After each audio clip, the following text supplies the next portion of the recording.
दतिया चुनाव को लेकर के सियासी माहौल गर्मा गया है।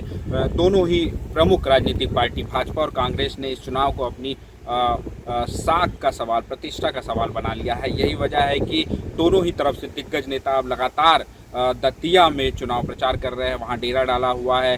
भाजपा की बात करें तो प्रदेश अध्यक्ष हेमंत खंडेलवाल, मुख्यमंत्री मोहन यादव भी जल्द ही 1-2 दिन में अब दतिया के दौरे पर जनता को संबोधित करने पहुंचेंगे। इसके अलावा नरोत्तम मिश्रा, जो कि दतिया में भाजपा की तरफ से टिकट के दावेदार माने जा रहे थे, हालांकि भाजपा ने उनका टिकट काट करके आशुतोष तिवारी को प्रत्याशी बनाया।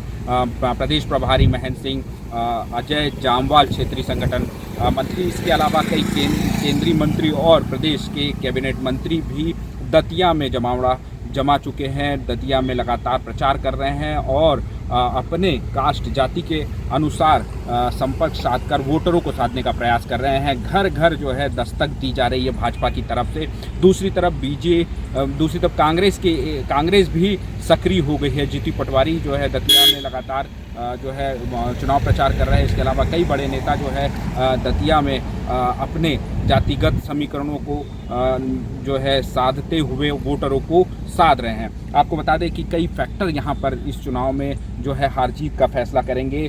सबसे पहले नरोत्तम मिश्रा की बात कर ले, चूँकि नरोत्तम मिश्रा को पहले टिकट का दावेदार बताया जा रहा था। हालांकि भाजपा ने इसकी आधिकारिक घोषणा नहीं की थी, लेकिन उन्होंने नामांकन खरीद लिया था। इसके बाद उनका टिकट जो है कट जाता है और आशुतोष तिवारी को प्रत्याशी बनाया जाता है। इससे जो नरोत्तम के कार्यकर्ता है, जो उनके चाहने वाले हैं, वो नाराज़ होते हैं। तो कहीं ना कहीं ये नाराज़गी जो है भाजपा के लिए बड़ी चुनौती खड़ी कर सकती है। हालांकि नरोत्तम मिश्रा फिलहाल आशुतोष तिवारी के लिए लगातार संपर्क कर रहे हैं। अब उनकी संगठनात्मक जो शक्ति है, जो उनके क्षेत्र में भाजपा के कार्यकर्ता है, उनकी एकजुटता वो कैसे लाते हैं, जो उनका प्रभाव है वो इस चुनाव में देखने को मिलेगा। यदि वो चुनाव जीतते हैं तो स्वाभाविक सी बात है, उसे इनके संगठनात्मक जो है और उनके प्रभाव को जो है इसका क्रेडिट जाएगा। खंडेलवाल, चूँकि वो यह चुनाव जो है जो उपचुनाव हो रहा है, यह हेमंत खंडेलवाल के नेतृत्व में पहला उपचुनाव है। ऐसे में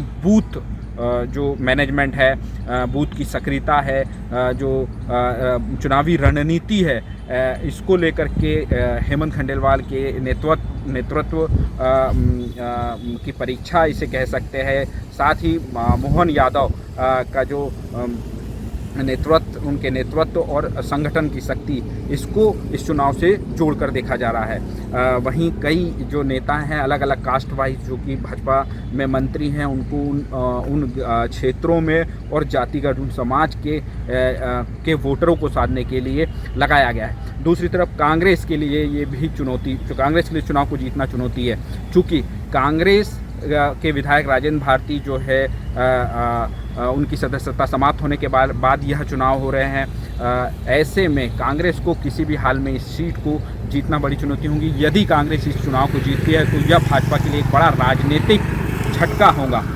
वहीं जीतू पटवारी, चूँकि जीतू पटवारी के नेतृत्व में 3 उपचुनाव हुए, जिसमें से 2 वो हारे और 1 में जीत हासिल करी। हालांकि अभी भी अब वह तीसरी सीट भी जो है उस पर मामला हालांकि अभी कोर्ट में है।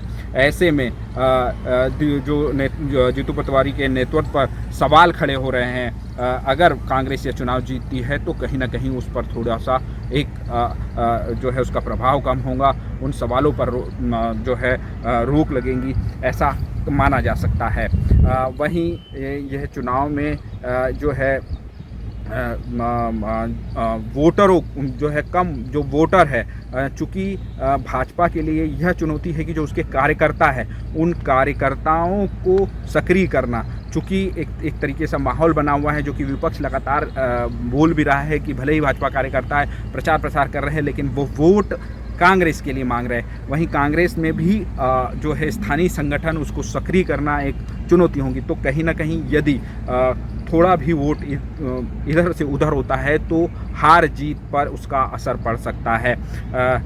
इसके अलावा बूथ मैनेजमेंट, दोनों ही पार्टियों की तरफ से अपने अपने कार्यकर्ताओं को सक्रिय कर लिया गया है। भाजपा ने बूथ से लेकर उसके शक्ति केंद्र जो है उन पर कार्यकर्ताओं को फोकस करने के लिए कहा गया है। इसी तरह कांग्रेस भी हर छोटे क्षेत्र में, हर जो है गांव है, उन क्षेत्रों में अपने कार्यकर्ताओं को सक्रिय कर रही है। तो चुनाव के दिन कौन सी पार्टी के स्थानीय नेता कितने सक्रिय होते हैं, यह उस चुनाव के परिणाम पर इसका प्रभाव पड़ेगा और जो रिज़ल्ट है वह उसके पाले में जा सकता है। फिलहाल जो है 30 जुलाई को दतिया उपचुनाव के लिए मतदान होगा।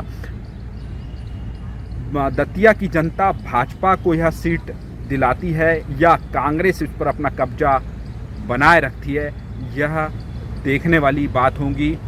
लेकिन दतिया के चुनाव परिणाम जो है वह मध्य प्रदेश की राजनीति में एक बड़ा संदेश देंगे। फिलहाल भाजपा की तरफ से आशुतोष तिवारी और कांग्रेस की तरफ से घनश्याम सिंह, दोनों ही उम्मीदवार जो है लगातार जनसंपर्क कर रहे हैं, मतदाताओं को अपनी तरफ आकर्षित कर रहे हैं। इस बीच कई निर्दलीय और जो दूसरे उम्मीदवार है वह भी अपनी उम्मीदवारी, अपनी जीत के लिए प्रयासरत है।